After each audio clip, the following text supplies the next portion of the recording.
এক শহরে ছিল ছোট্ট দুটি বিড়াল। তারা দুই ভাই, তাদের নাম ছিল কালু আর কেলো। দেখতে যেমন তার ছোট, মাথা কিন্তু তাদের ততটাই ঠান্ডা আর চালাকি ভরা। তারা শহরে থাকতে থাকতে সে হাঁপিয়ে উঠেছিল।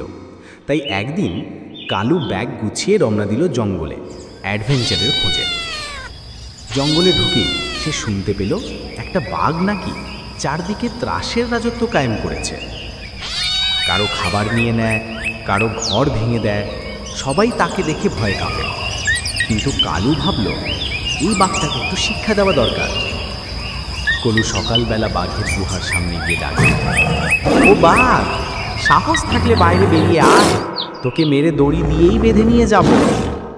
বাঘ তো অবাক, একটা ছোট্ট বিড়াল তাকে চ্যালেঞ্জ করছে। সে রাগে গর্জন করছে। তারপর বেঁধে গিয়ে গুহা থেকে বেরিয়ে এলো। এসে দেখল তার দুই ভাই কালু আর কেলো সামনে দাঁড়িয়ে আছে। বাঘ তাদের দেখে একটু ভয় পেয়ে গেল।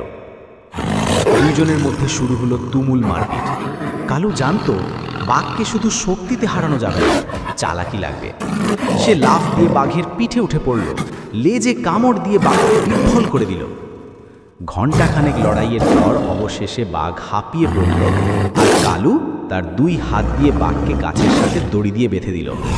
তারপর গাছতলায় বসে চাকু বের করল, আর সেই চাকুটা পাথরে ঘষে ঘষে ধার দিতে লাগলো। চোখে তার আত্মবিশ্বাসের ঝিলিক। বাঘ বলল, কি করবি ওই ধারালো চাকু দিয়ে? কালু হেসে বলল, এটা দিয়ে তোকে শিক্ষা দেব, বুঝলি? তবে ভয় নেই তো, আমি কারোর রক্ত ঝরাতে ভালোবাসি না, শুধু শিক্ষা দিতে জানি।